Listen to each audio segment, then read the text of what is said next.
what it's like to have a different spirit, to think differently, to act differently than others, and what that takes.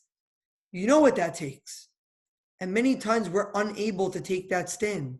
We're unable to take the inspiration that others give us, or that prep talk that someone gives us, or to see the signs in front of us of, I need to do this, and hold on to it, catch onto it, and move with that. And we often go with the waves. We go with the flow. We go with what the world maybe says we should do, versus us being able to take the advice of someone like a Moshe Rabbeinu, someone who inspires us, someone who's looking out for us, our teachers, our mentors, our parents, to be able to take that direction and go in that way.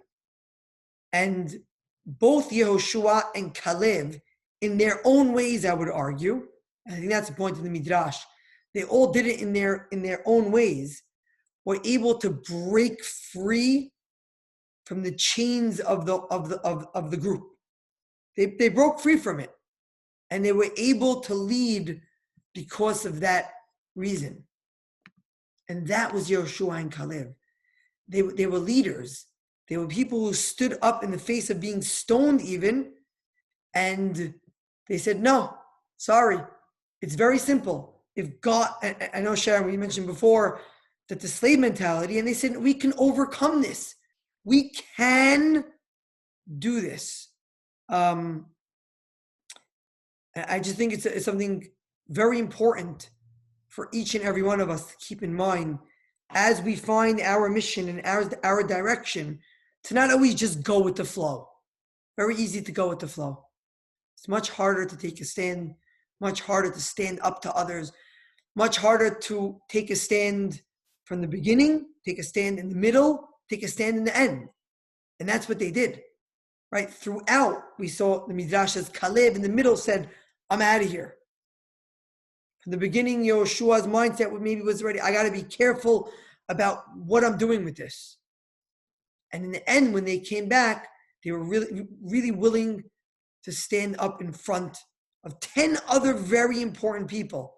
And I'll end with a different Midrash about Yehoshua's name. Because remember, Midrashim, there are numbers of Midrashim, numerous Midrashim. One Midrash, the first Midrash quoted in Midrash Rabbah, is Ma ra'a Moshe lehosif al shemo shel Yehoshua yod. What did Moshe see to add a yod to Yehoshua? Ela Caleb natal secharo min haaretz. Caleb got his reward from the land. Shene'emar im lo haaretz asher darcha raglecha ba lecha tieh lenahala ubanecha ad olam. He got sachar from the land that he stepped on, to Hebron. V'Yoshua natal sechar asara anashim shemeragelim. Yoshua got the reward of these 10 men. Shenitosaf bo yod yatir yod asara. He got the sachar that these other 10 men would have gotten. He got their reward. They each would have gotten a reward for coming back and properly completing their mission. And when they didn't, Yehoshua, Yod, says, gets the sachar of others. And when you take that stand, and when you're willing to step up, it might not look good right away. And Yehoshua and Caleb need to wait 38 more years. But it's worth the wait for them. They're willing to wait. The wait was a very difficult wait, but the benefits were immense. And that's the last message. That when we choose to not go with the flow, and we choose to make and take a stand, it might not be apparent right away that we're doing the right thing. Because it looks, maybe it could be, I did the wrong thing. Everyone's disagreeing with me. And sometimes it's a matter of understanding that we need to wait. And there might be a wait till we realize that the decisions we have been making are the right decisions. And it might be difficult, but that's what it's about taking a stand.